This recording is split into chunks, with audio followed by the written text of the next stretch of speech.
काळजी करू नका, टेन्शन घेऊ नका. आज बिंदास गप्पा मारायच्या आणि किती तुम्ही रंग उधळलेले असले तरी आता हसण्यासारखं काही नव्हतं. कॅनव्हासवर रंग उधळलेले असले. आता मी पाहिजे कॅनव्हासवर म्हणतो. घरी वडील खूप स्ट्रिक्ट होते, त्यामुळे असं काही मनात नाही मनात असूच शकत नाही. फक्त मामाकडे आलेत का सुट्टीत एवढं बघायचं. पहिल्यांदा कुठे भेटले तुम्ही? भाजी मार्केटमध्ये. वहिनी कुठला पदार्थ चांगला करतात? कन्फ्युजन आहे, कारण की ती जे काही बनवते म्हणजे टेस्टच वेगळी असते. म्हणजे अरे हो नाही. आता आम्ही गेल्यावर तुमचं काय खरं नाही हे लक्षात ठेवा. उठा बशीच काढली त्यांनी. पण जेव्हा त्यांनी विचारलं तेव्हा असा एक कॉन्फिडन्स होता त्यांच्या विचारण्यात. हो का असा अनुभव वगैरे यापूर्वी कधी कोणाला म्हणजे नाटकात काम करतो ना, त्यामुळे पाठवून कसं करायचं. खरं ना आपल्या होम मिनिस्टरचं हे पर्व सुरू आहे, त्याच्यामध्ये प्रेमविवाह ही संकल्पना आहे. मला आधी माहिती असतं तर वसईत सप्ताह साजरा केला असता आपण. म्हणजे मी यांना ओळखायची नाही. बऱ्याच वेळा गावात म्हणजे दळणाला किंवा इतर अशा काय गोष्टी असतील तर गावात करायला आली की मला सगळे चिडवायचे, पप्पू पप्पू म्हणून चिडवायचे मला. तुम्हाला? हा, पण मला माहित नव्हतं की नक्की पप्पू पप्पू आहे कुठे, कारण यांना मी कधी गावात बघितलंच नव्हतं ना. नाही पप्पू लपून बसला होता तेव्हा. मग काय केलं आई आल्यावर? सांगितलं तेव्हा त्या दिवशी कोणीच बोललं नाही पप्पू. आई आली. पण मला सांगा, अख्ख्या गावात फिरायचं झालं, फेरफटका मारायचाच झाला तर किती वेळात गाव पूर्ण होतं फिरून? पूर्ण गाव तर मग तरी चालत गेलो तर 15 ते 20 मिनिटं. मग आता मला सांगा, कसं केव्हा कधी आधी कोणी कोणाला बघितलं? 2006 मध्ये आमची ओळख झाली. कशी काय हो? मी कॉलेजला होती, यांनी मला कुठे गावात बघितलेलं मलाही माहिती. विचारूया थांबा. काय हो, कशी ओळख झाली? तर आमचं गणपती मंदिर आहे ना, तिथे ही चप्पलवाल्याकडे आली. चप्पलवाल्याकडे? तेव्हाच मी बघितलेलं तिला. तुम्ही त्या चप्पलवाल्याकडे तुम्ही काय करत होते? पूर्ण आमचा ग्रुप आहे ना, तिथेच थांबलेला असतो. आमचा कट्टा येतो. मग कट्टा तिथे तुम्ही बसलेले असायचे? हो, आमचा सिद्धी गणेश म्हणून एक ग्रुप आहे, त्या ग्रुप मध्ये बसलेलो असायचं. तेव्हा ही आलेली, तेव्हा मी बघितलं. मग त्यानंतर 2-4 वेळेस बघितलं गावात. तर मग एका मित्राकडून इन्फॉर्मेशन घेतली की ही कुठे कुठे कसं काय. नाही ते सगळं ठीक आहे, पण मला सांगा, जेव्हा या चप्पलवाल्याकडे आल्या होत्या तेव्हा तुम्ही तिथेच बसलेले होता. हा, तुम्ही एकट्याने बघितलं त्यांना? हो.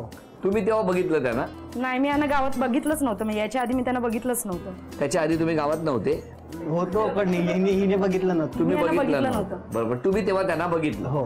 पण तेव्हा तुम्ही काय बोलले नाहीत? नाही बोललो. अनोळखी असतात, एकमेकांची ओळख नसते, तेव्हा कशी सुरुवात होते हो बोलायला? सुरुवात माझ्या एका मित्राने करून दिली. बरं. तो मित्र आहे, तो हिला ओळखत होता आणि बोलत पण होता. तर मग हिच्या कॉलेजला गेलो. कुठलं? न्यू इंग्लिश स्कूल, वसई गावात. तुम्ही गेला हा. कॉलेजमध्ये? हो. मी मोहिमेला सुरुवात केली. मग तिथे त्याने ओळख करून दिली. ओळख झाल्यानंतर एक मिनिट, आधी जरा त्यांना विचारूया.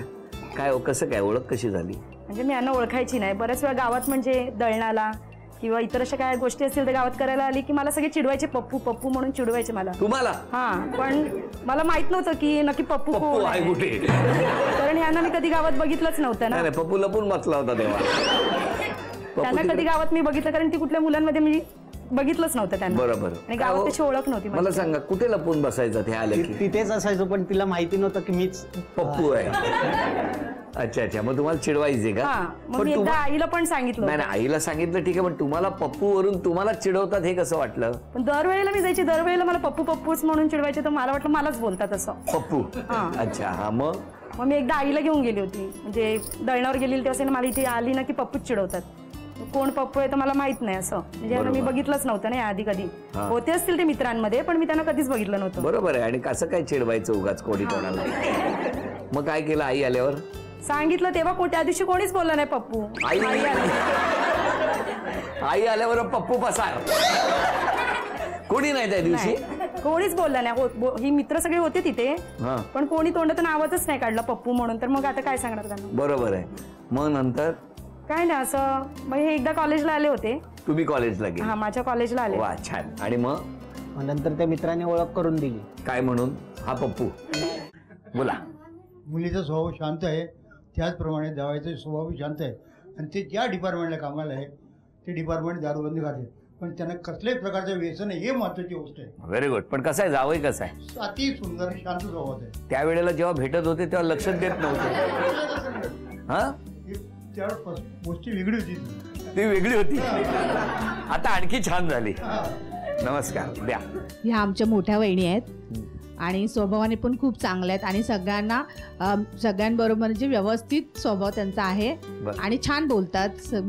सगळे मन मिळावू आहेत त्या आणि खूप छान आहेत त्या. हो काय? हो. आता शोध लागला वाटतंय. नाही पहिल्यापासूनच त्या आहेत छान. अजून कोणी? बहिणीबद्दल तर सगळ्याला माहिती आहे, शांत स्वभाव, चांगली मेन मिळावे. पण भाऊजी जे एकदम ग्रेटच आहेत. स्वभाव कोणी असो, मी असो, वडील असो, सगळ्या सांभाळून घेतात. हो ना. आता मला तुम्हाला विचारायचंय, आज क्षमा मागायची तर कोणाची मागणार आणि धन्यवाद द्यायचे तर कोणाला देणार? क्षमा मागायची असेल तर मी आधी आईवडिलांची मागेन माझ्या.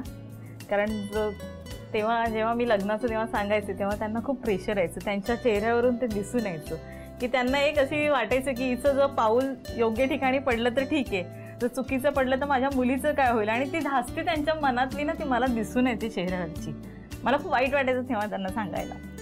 तर क्षमा मागते की मी तुम्हाला दुखवलं तेव्हा. आणि धन्यवाद सासूबाईंचे.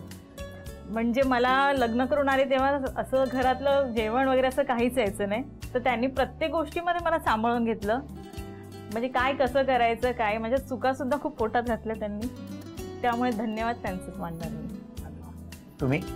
क्षमा मागायची म्हटलं म्हणजे सासू सासरे आणि तुमचे मेहुणे की त्यांना त्यावेळेला खूप त्रास दिला आणि नंतर योग्य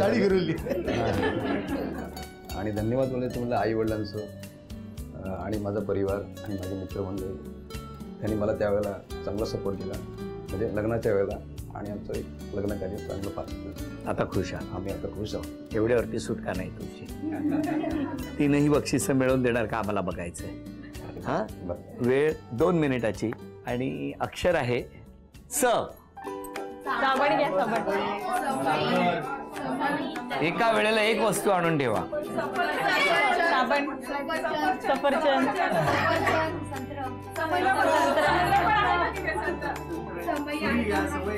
सुरी घ्या. सुरी खोला ते ट्रॉली खोला. 30 सेकंद झाली, 1.5 मिनिट राहिलं. साखर इथे साखर वरती बरणी, व्हाईट कलरची बरणी. 40. हा, साखर साबुदाणे नाही. समय तिकडे वरती असेल.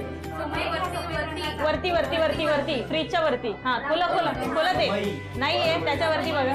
हा, समय घे. मग जाताना टेन्शन नाही आलं तिकडे कोण ओळखीचं असेल? हा, ते तर यायचंच नेहमी यायचं. म्हणजे हे एकदा नाही गेले तर पण हे काय कंटिन्यू कॉलेजच्या इथे नंतर येणं जाणं चालूच असतं. जिथे मी जाईल तिथे ते असायचे. शेवटी मग हा बोलावं लागलं.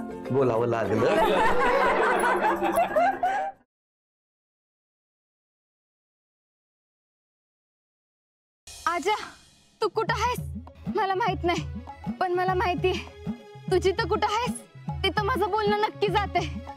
तुझ्या मनात काय आहे मला नाही माहित, पण लई दिवस झाले मला तुला एक गोष्ट सांगायची आहे. आजा, माझं तुझ्यावर लई म्हणजे लई प्रेम आहे.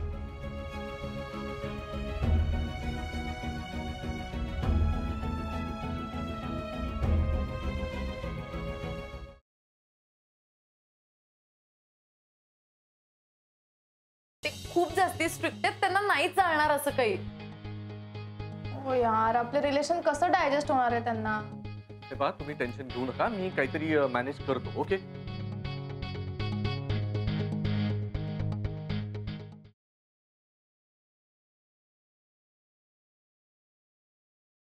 त्या रेणूला पळवून न्यायचं प्लॅनिंग सुरू आहे बघा घरात.